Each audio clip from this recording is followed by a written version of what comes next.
नावामध्ये उत्तर असतं बरं का. किमतीने समान असलेले अपूर्णांक, किमतीने समान असलेल्या अपूर्णांकांना कोणते अपूर्णांक म्हणतो आपण? सांग, पूर्वी सांगते. आता या सममूल्य अपूर्णांकामध्ये जरा त्याचे एक्सप्लेन करून सांग. सममूल्य, सममूल्यचं एक्सप्लेन करून सांग. नाही सांगते? हा, तू सांग बा. उभं राहू. हो, ते तर मला माहित आहे. ज्या अपूर्णांकाची किंमत समान असते त्या अपूर्णांकांना आपण सममूल्य अपूर्णांक म्हणतो. पण मी वर्गामध्ये सांगितलं सममूल्य या शब्दावरून, ते सांग. अरे हो, पण लक्षात कसं ठेवायचं हे कसं सांगितलं मी तुला. कोण सांगते? हा सांग. काय काय नाव आहे? हा सांग. यस, सम म्हणजे समान. हा, मूल्य, मूल्य, मूल्य म्हणजे किंमत. किमतीला दुसरा शब्द आहे मूल्य.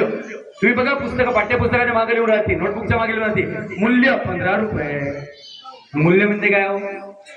मूल्य म्हणजे किंमत. आणि सम म्हणजे इथे अर्थ आहे समान. मग सममूल्य म्हणजे काय झालं? समान मूल्य म्हणजे समान किंमत. व्याख्या काय तयार झाली आपली? किमतीने समान आहे तर ते सममूल्य आहे. रिपीट, किमतीने, रिपीट म्हटलं, किमतीने समान असलेल्या अपूर्णांकांना सममूल्य अपूर्णांक म्हणतात. सममूल्य फक्त अपूर्णांकात राहतात का? नाही, सममूल्य संख्या राहते. 12 12. काय म्हटलं मी? इकडे 12 आहे, इकडे 12 आहे. एक संख्या आहे, पूर्णांक संख्या आहे किंवा नैसर्गिक संख्या आहे, पूर्ण संख्या आहे. म्हणजे सममूल्य संख्या झाली ती, कारण दोन्ही संख्येची किंमत समान आहे. हे 12 म्हणजे पण 12 होते आणि इकडले 12 म्हणजे 12 होते. कळलं? किंवा दोन समानता सुद्धा सममूल्य राहू शकते. कसं? 12 अधिक 2 आणि 7 गुणिले 2. काढा किमती. 12 अधिक 2 किती झाले? किती झाले? बोल ना पटापटा.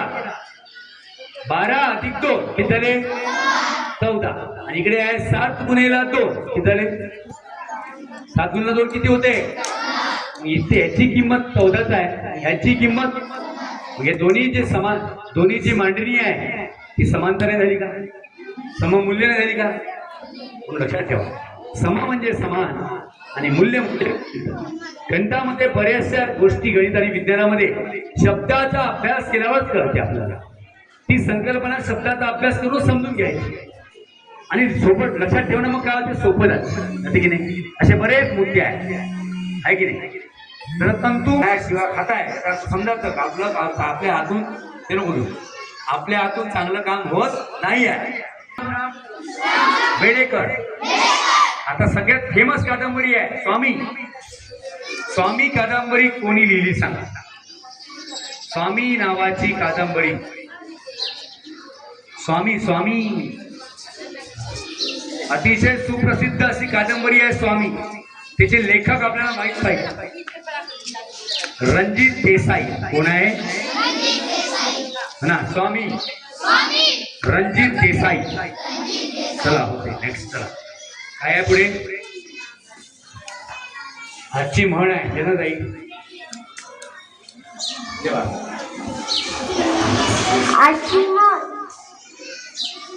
सृष्टी. आजची म्हण आता माझी सृष्टी तुमच्या समोर सादर करणार आहे.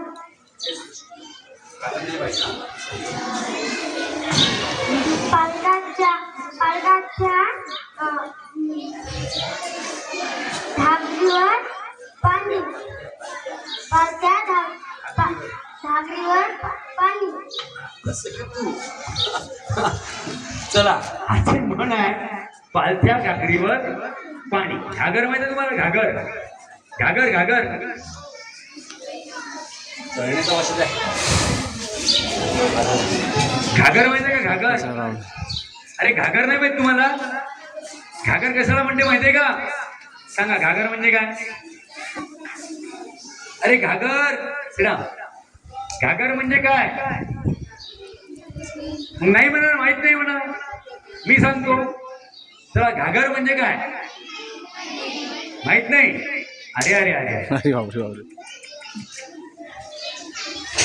वरा माहित इकडे ये. बंद कर. ती ठेवली पालथी. पालथी म्हणजे यस.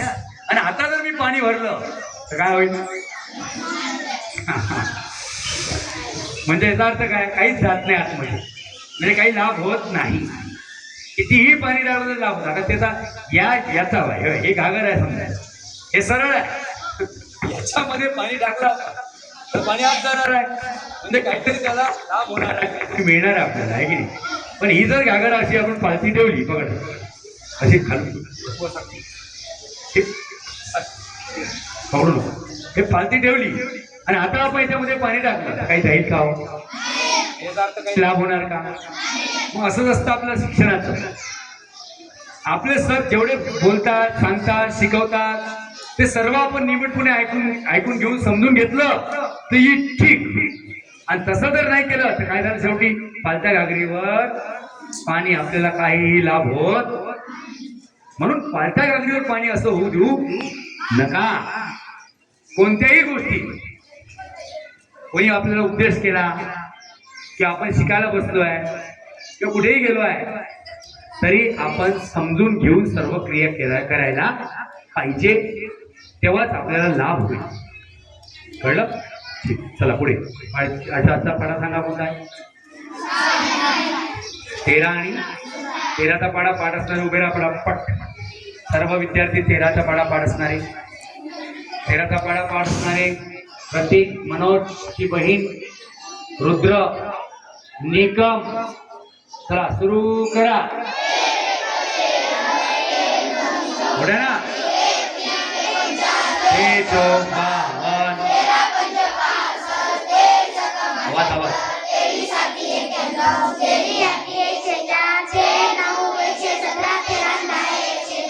ठीक आहे. आता 17ची पाढी, 17चा वर्ग, 17चा वर्ग व्हेरी गुड. किती रे? 13चा वर्ग 169 आणि 17चा वर्ग 289. 17चा पाढा ज्यांना पाठ नाही ते खाली बसा, ज्यांना पाठाचे उभे राहतात. आरती. अरे वा, प्रतीक, मनोज. हा सुरू करा.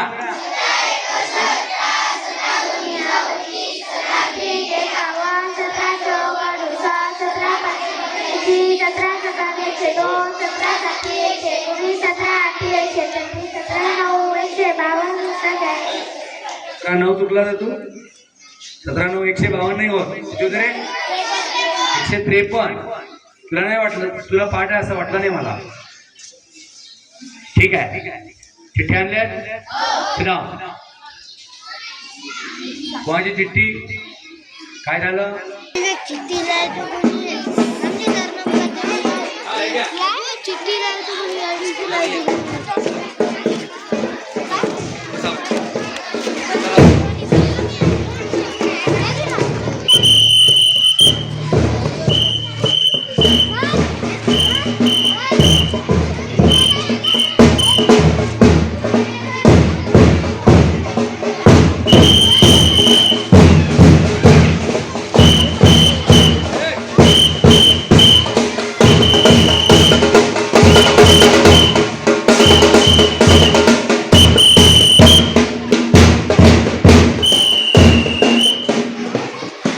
बियांची कडकड पाहिजे.